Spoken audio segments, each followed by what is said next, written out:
तो आईसीजीएसी का एग्जाम हो चुका है खत्म। आईसीजीएसी का जो एग्जाम 25 फरवरी को था, अब हम लेकर के आए हैं आपके सामने उसका पूरा डिटेल्ड एनालिसिस। ये जो एनालिसिस रहा, जो पेपर रहा, जो कि इजी टू मॉडरेट लेवल पे रहा, लेकिन आपको जानने की जरूरत है कि इस पे किस लेवल के क्वेश्चंस आए हुए हैं। हाँ, आज हम इस वीडियो में डिटेल में जानेंगे कि मैथ्स, इंग्लिश, जीएस और रीजनिंग में किस किस लेवल के क्वेश्चन आए हैं। आप प्रीवियस ईयर क्वेश्चन के साथ साथ अपने नेक्स्ट एग्जाम की भी तैयारी अच्छे से कर सकते हैं।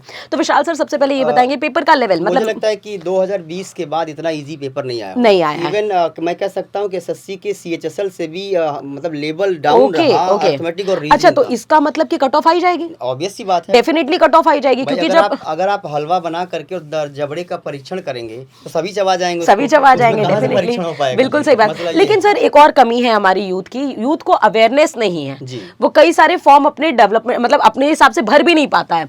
जो ग्रेजुएट लेवल पे उनको फॉर्म्स भरने चाहिए, उनको पता भी नहीं रहते कि हम इन सारे फॉर्म भर सकते हैं, और बहुत सारी अपॉर्चुनिटी छोड़ करके बैठा होता है और सिर्फ एक मायूसी लेकर के बैठता है, मेरे पास तो कुछ है ही नहीं। आइए हमारे पास, हम आपको वैकेंसीज की लिस्ट देंगे कि आप कितने सारी चीजों के लिए एलिजिबल हैं।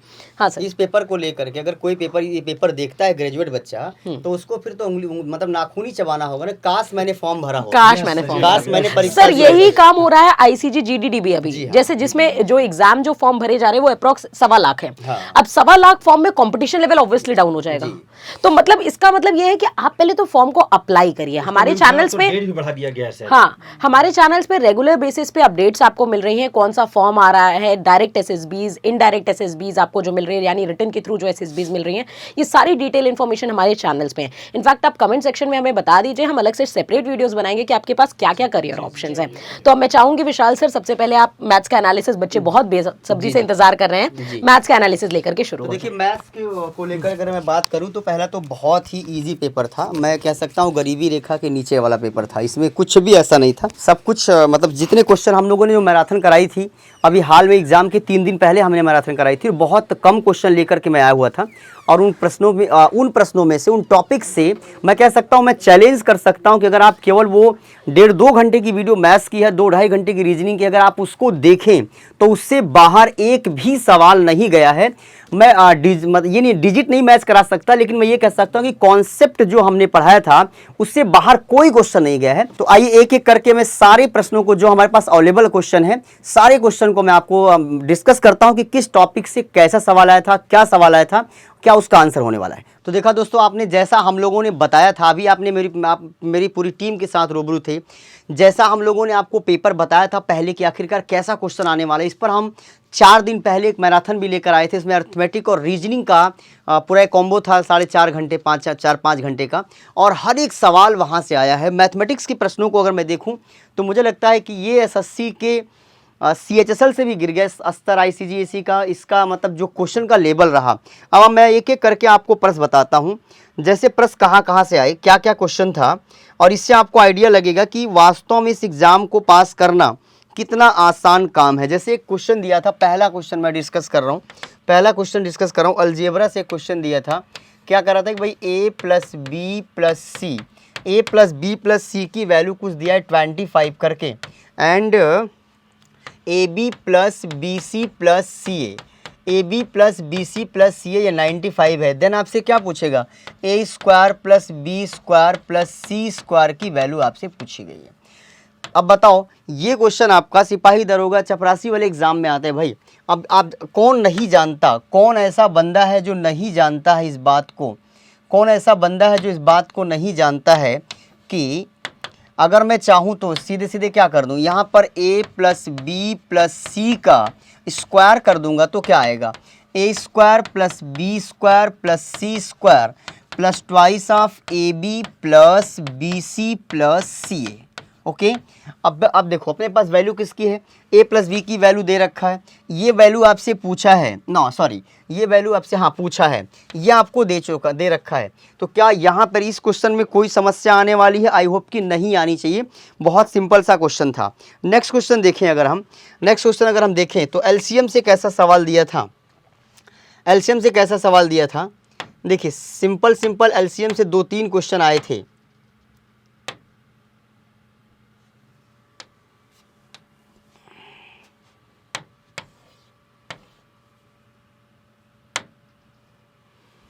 एलसीएम से क्वेश्चन था आपका कुछ ऐसा कि बताओ, दूसरा क्वेश्चन मैं डिस्कस करने जा रहा हूँ।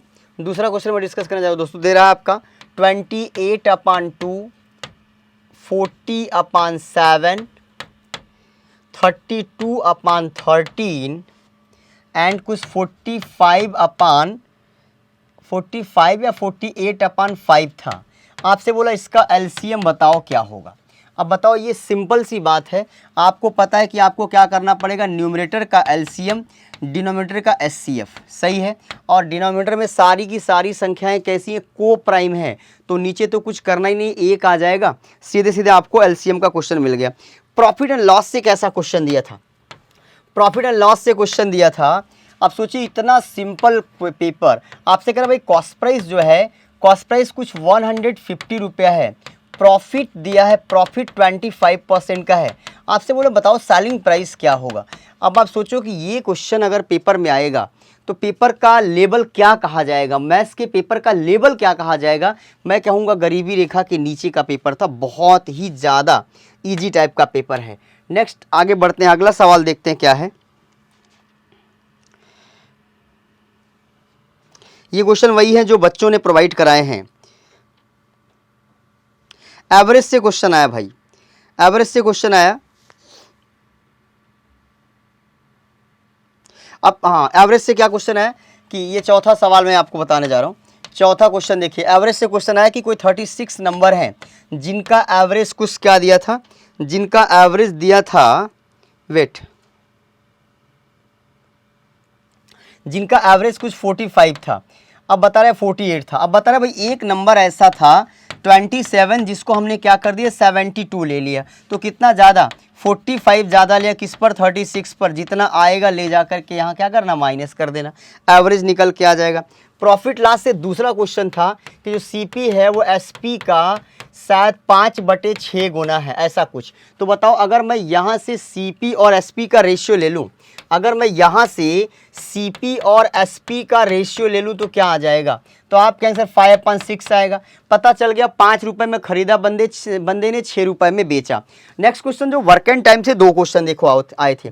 वर्क एंड टाइम से क्वेश्चन कैसा आया था, वर्क एंड टाइम से आपका एक क्वेश्चन आया था कि भाई बताओ कि किसी किले में 21 दिन के लिए 21 दिन का, अच्छा 21 आदमी है, 21 मैन जो 7 दिन में ख़त्म करते हैं भोजन।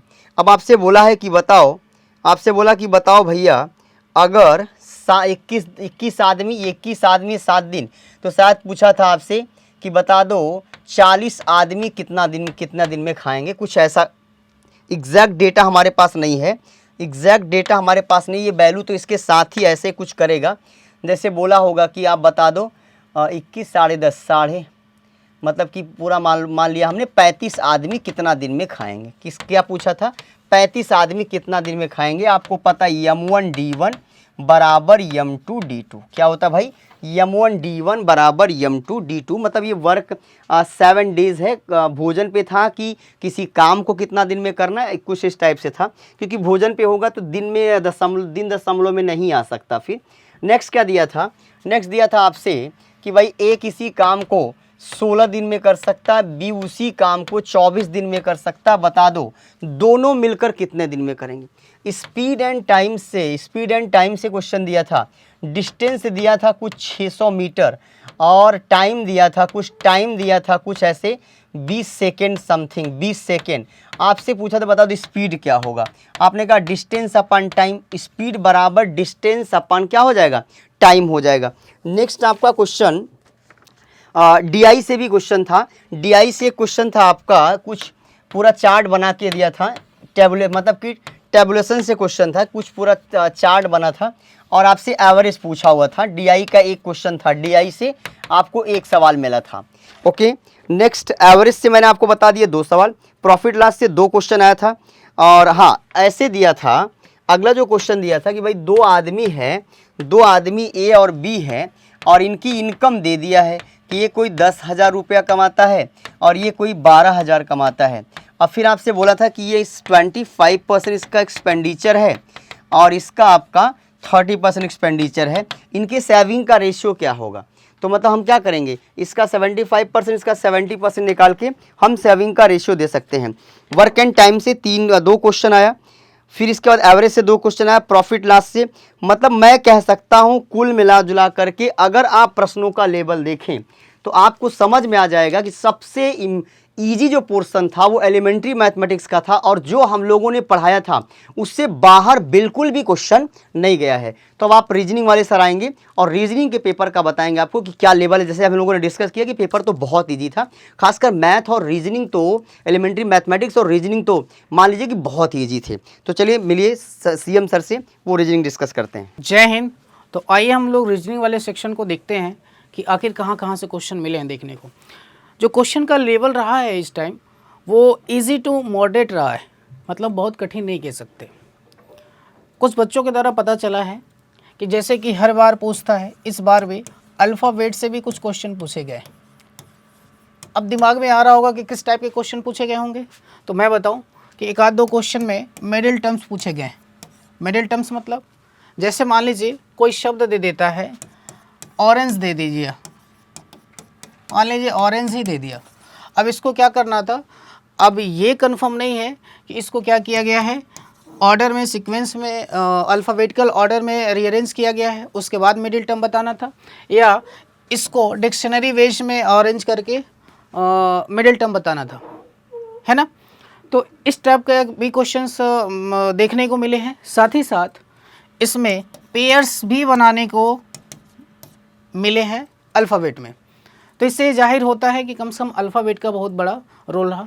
साथ ही साथ अल्फ़ाबेट के साथ मिसिंग नंबर देखने को मिले हैं। मिसिंग नंबर जानते हैं, इस टाइप के प्रश्न पूछे जाते हैं जो हर सेक्शन में कहीं ना कहीं आपको देखने को मिलते हैं। जैसे मान लीजिए इसमें लिखा हो 5, 7 और 12, मान लीजिए लिखा 8, 6, 14, फिर मान लीजिए 9 और यहाँ क्वेश्चन मार्क दे दिया गया हो और यहाँ दिया हो 17। तो इस टाइप के भी प्रश्न देखने को आपको मिले। और मैं बताऊं साथ ही साथ एक आध दो प्रश्न आपके मैथमेटिकल ऑपरेशन को भी देखने को मिले। मैथमेटिकल ऑपरेशन, यहाँ से भी क्वेश्चन देखने को मिले, है ना।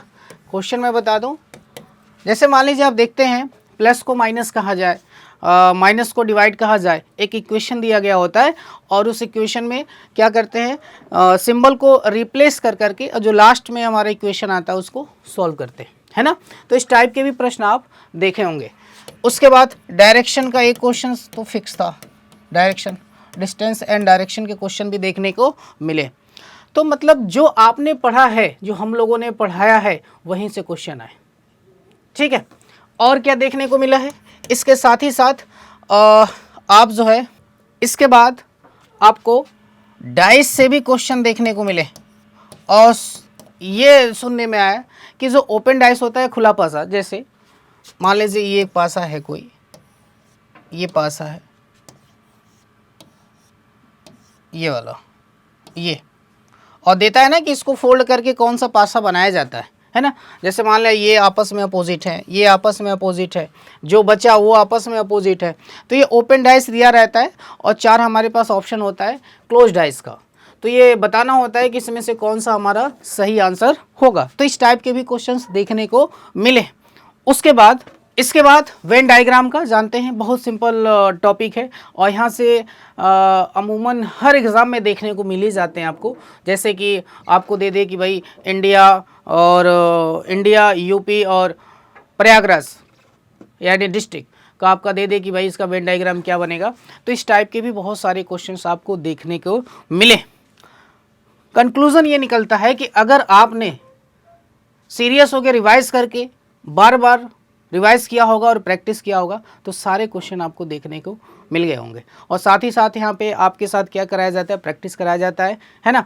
तो प्रैक्टिस बहुत इंपॉर्टेंट है इस जोन में, किसी भी जोन में, इट मीन्स किसी भी कंपटीशन के लिए जितना अधिक आप प्रैक्टिस करेंगे उतना ही बेहतर होंगे, ठीक है। तो आगे अब सर आएंगे और अगला सेशन लेके आ रहे हैं, तो अगले सेशन का भी आप देखें एनालिसिस। थैंक यू, जय हिंद। जय हिंद एवरीवन। सबको पता है कि कल यानी 25 फरवरी को आईसीजी असिस्टेंट कमांडेंट का एग्ज़ाम ओवर हो चुका है।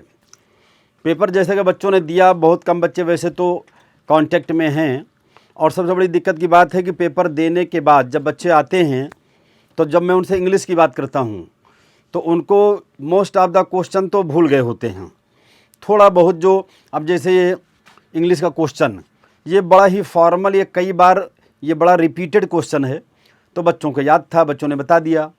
तो क्वेश्चन तो मेरे पास बहुत ज़्यादा नहीं है, कलेक्शन नहीं है, क्योंकि बच्चे बताते हैं उसमें कन्फ्यूज रहते हैं आगे पीछे। जैसे उन्होंने एक क्वेश्चन बताया कि भाई सिटी वाज, फिर आगे उन्होंने बताया सर विथ करके कुछ था, कोई नाउन वाउन था, याद नहीं आ रहा है।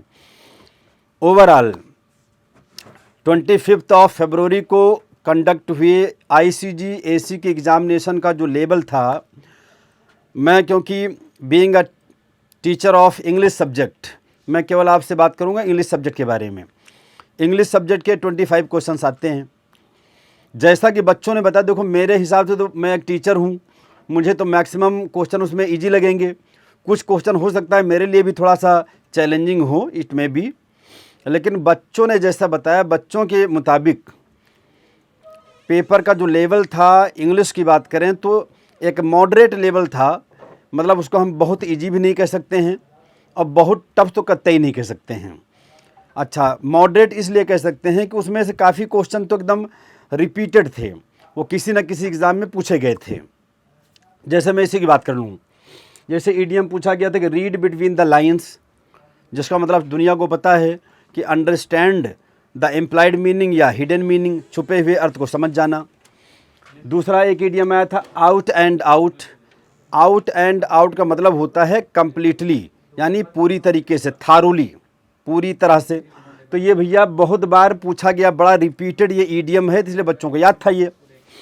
अच्छा, डायरेक्ट इनडायरेक्ट आता ही है, डायरेक्ट को कभी इनडायरेक्ट में चेंज करना, कभी इनडायरेक्ट को डायरेक्ट में चेंज करना। नॉर्मल क्वेश्चन आया था। वैसे ही बच्चे ने बताया कि सर एक सेंटेंस फिलर के फॉर्म में था कि सिटी वाज, फिर ब्लैंक था, फिर आगे विथ करके कोई नाउन, फिर आगे एडेड था, विथ के बाद में कोई नाउन था। फिलहाल अब उसमें ऑप्शन क्या थे मैं उसको जान नहीं पाया, बच्चे उसको क्लियरली बता नहीं पाए, एक आध दो बता रहे थे, वो मेरे समझ से परे था वो। अब बच्चा जैसे मान लीजिए ये अगर ऑफलाइन बेस पर होता, OMR बेस्ड एग्ज़ाम होता, तब मैं आपको सारे 25 क्वेश्चन का बढ़िया से एनालिसिस करवा देता। लेकिन क्योंकि CBT बेस्ड है, ये कंप्यूटर बेस्ड है, बच्चे इतना अंडर प्रेशर होकर के एग्ज़ाम देते हैं। एग्ज़ाम देने के बाद बच्चों को इसका इंग्लिश का क्वेश्चन बहुत कम ही याद रह पाता है। ओवरऑल मैं यही बताऊंगा कि भाई पेपर का अगर लेवल देखा जाए, स्टैंडर्ड देखा जाए, तो एक प्रकार से उसको आप मॉडरेट कह सकते हो, करने लायक था, बहुत ज़्यादा टफ नहीं था।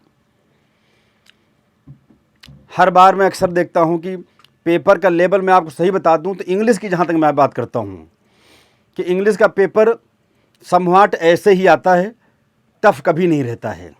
अगर आप ऑनेस्टली, ईमानदारी से अगर आप इंग्लिश पर थोड़ा सा फोकस्ड हो जाएं, तो आईसीजी का इंग्लिश हो, आईसीजी एसी का आई एम टॉकिंग अबाउट, चाहे एफकैट का हो, चाहे एनडीए का हो, अगर आप थोड़ा सा भी कंसंट्रेट हो जाएं इंग्लिश को लेकर के, थोड़ा सा आप मेहनत कर दें, तो आप बेहतर कर सकते हैं। बस अब इससे ज़्यादा मैं कुछ नहीं बताऊंगा। अब आपको अगर कुछ पूछना हो तो कमेंट बॉक्स में नीचे आप लिख सकते हैं, जिस भी चीज़ की आपको जानकारी चाहिए आप मुझे तुरंत बता सकते हैं। बाकी अगर आपको अगले परीक्षा के लिए मान लीजिए अगर आपका अनफॉर्चुनेटली, वैसे तो मैं ईश्वर से यही दुआ प्रार्थना करता हूं कि हमारे जितने बच्चे मेहनत किए थे, सारे बच्चों का पेपर अच्छा हो, सारे बच्चे जो है जा कर के SSB फेस करें। और जिन बच्चों का अनफॉर्चुनेटली पेपर अगर गड़बड़ हो गया हो, अगर उनको लगता हो नहीं मुझे 2000 मतलब नेक्स्ट वाले एग्ज़ाम में मुझे अपीयर होना है, थोड़ा सीरियसली तैयारी करके फिर अब अपीयर होना है, और आपको अगर मान लीजिए गाइडेंस चाहिए, प्रॉपर गाइडेंस चाहिए, तो आपके लिए मेजर कलसी क्लासेज हमेशा इसने दरबार खुला रखा हुआ है। 2 प्लेटफॉर्म्स हैं, ऑनलाइन भी ऑफलाइन भी है। आप जिस मोड पर चाहें हमसे जुड़ सकते हैं। हम आपके तैयारी को करेंगे परफेक्ट और आपकी सफलता को हम करेंगे सुनिश्चित। तो बहुत ज़्यादा देर ना करें, पेपर अच्छा हुआ है तो उसके लिए बहुत बहुत आपको कांग्रेचुलेसन्स, बहुत बहुत आपको बधाई। और पेपर गड़बड़ हो गया है तो जल्दी से जल्दी आप कोचिंग ज्वाइन करें और अपने अगले वाले पेपर को आप अच्छा बनाएं। जय हिंद। जय हिंद साथियों, आप सभी लोगों ने हाल ही में हुए जो एग्ज़ाम है जिसे हम सीजी कैट के नाम से जानते हैं, उसमें जीएस के किस प्रकार के क्वेश्चन पूछे गए हैं उसको आइए हम लोग समझते हैं। और इन प्रश्नों को अगर देखा जाए तो पूरी तरह से स्टैट जीएस से ही संबंधित रहे, ठीक है ना। जिसमें अगर हम देखें तो ज्योग्राफी के भी कुछ क्वेश्चंस आए, जिसमें प्रश्न पूछा गया पहले कि हॉटेस्ट, याद रखिएगा, हॉटेस्ट प्लैनेट। तो आप सभी लोग तो जान ही रहे हैं कि इसमें वीनस होगा भाई, है ना, वीनस होगा कि नहीं होगा, तो यहाँ पे ध्यान दीजिएगा, वीनस सबसे महत्वपूर्ण हो गया। इसी प्रकार से देखिए नेक्स्ट क्वेश्चन जो पूछा गया है, उसमें पूछा गया है कि पाकिस्तान की राष्ट्रीय भाषा क्या है ना, पाकिस्तान की राष्ट्रीय भाषा क्या है, तो कौन नहीं जानता भाई उर्दू को, है ना, ऐसा क्वेश्चन पूछा गया। इसी प्रकार से सांची स्तूप, याद रखिएगा, सांची जो स्तूप है उसका निर्माण कौन कराया, तो आप सभी लोग जानते हैं अशोक है ना, अशोक महान जिसे कहते हैं, है ना, अशोक महान हो गया। इसी प्रकार से आप देखिए राष्ट्रीय जो नेशनल एंथम है, नेशनल एंथम, है ना, नेशनल एंथम जो है इसमें कौन सी भाषा का प्रयोग किया गया है, तो आप याद रखिए बंगाली भाषा का प्रयोग किया गया है। कौन सी भाषा, बंगाली भाषा का प्रयोग किया गया है। इसी प्रकार साथियों हम लोग देखें तो नेक्स्ट है दीनदयाल उपाध्याय। दीनदयाल उपाध्याय जो हमारे देश के एक बड़े नेता थे और आज के ज़माने में भारतीय जनता पार्टी उन्हीं के नाम से बहुत से नाम रखाई हुई हैं, तो ये किस पार्टी से संबंधित है, याद रखिएगा, दीनदयाल उपाध्याय, है ना, दीनदयाल उपाध्याय। तो याद रखिएगा भारतीय जनसंघ, इस पार्टी का क्या नाम था, भारतीय जनसंघ पार्टी नाम था। तो आप देख सकते हैं इस प्रकार से क्वेश्चन यहाँ पर समान रूप से पूछे जा रहे हैं। आगे है यूसीसी। यूसीसी किस डीपीएसपी के किस आर्टिकल में आएगा, तो याद रखिएगा 44 आर्टिकल में आएगा, इसको भी आप देखेंगे। इसी तरह से आप देखिएगा कि जो पान सिंह तोमर है, पान सिंह तोमर एक फिल्म बनी है, याद रखिए बायोपिक फिल्म है पान सिंह तोमर, है ना, तो पान सिंह तोमर में किसको बेस्ट एक्टर का अवार्ड दिया गया है, तो इरफान खान को दिया गया। किसको दिया गया है, इरफान खान को दिया गया है। इस पॉइंट को आप याद रखेंगे। इसी प्रकार से साथियों हम देखें तो एक पुस्तक का नाम पूछा गया, गॉड ऑफ स्मॉल थिंग्स, किसकी, इसकी लेखिका कौन सी है, तो अरुंधति राय का नाम सुने होंगे, अरुंधति राय। इसी प्रकार से आप देखेंगे कि यूएनईपी का मुख्यालय कहाँ पर है, तो नैरोबी शहर में है। याद रखिए नैरोबी, केन्या की राजधानी नैरोबी है। इसी प्रकार आप देखेंगे 2023 में बेस्ट एक्टर का अवार्ड किसको मिला, तो ये भी क्वेश्चन आपका करंट से क्वेश्चन पूछा गया। क्वाड ग्रुप में कौन कौन से देश शामिल हैं, तो इंडिया है, ऑस्ट्रेलिया, जापान और यूएसए देश शामिल हैं, ठीक है ना। परमानेंट सेटलमेंट लॉर्ड कॉर्नवालिस के द्वारा 1793 ईस्वी में लाया गया, ठीक है ना। इसी तरह से आप देखें पुष्कर जो मेला है वो राजस्थान से संबंधित है, ठीक है, पुष्कर मेला राजस्थान से संबंधित है। एटॉमिक जो क्लॉक है लुइस एसन और पैट कैरी साहब ने इसको अनुसंधान किया था, बनाया था। देश रत्न के नाम से राजेंद्र प्रसाद जी जाने जाते हैं। पोखरण परीक्षण 1774 ईस्वी में इंदिरा गांधी जी के ज़माने में हुआ था, जिसका कोड वर्ड था इस्माइल बुद्धा, ठीक है ना। इसी प्रकार से आप देखेंगे आर्टिकल 371 जे विशेष रूप से किस राज्य के लिए है, तो कर्नाटका के लिए है। और म्यांमार के साथ सीमा जो बनाते हैं उसमें आप देखें अरुणाचल प्रदेश है, नागालैंड, मणिपुर और मिजोरम जैसे राज्य सीमा बनाते हैं। लॉन्गेस्ट टैंक बैटल जो युद्ध हुआ वो इंडिया और पाकिस्तान के बीच में कारगिल में हुआ, ठीक है ना। इसी तरह से सुंदरलाल जो बहुगुणा साहब हैं वो चिपको आंदोलन से संबंधित है।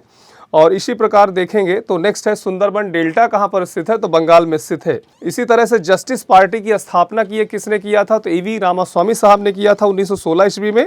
और यहाँ पर आप देखेंगे कि यहाँ पर मिस वर्ल्ड जो है, मिस वर्ल्ड का खिताब पहली बार किसको मिला, तो रीता फारिया जी को मिला।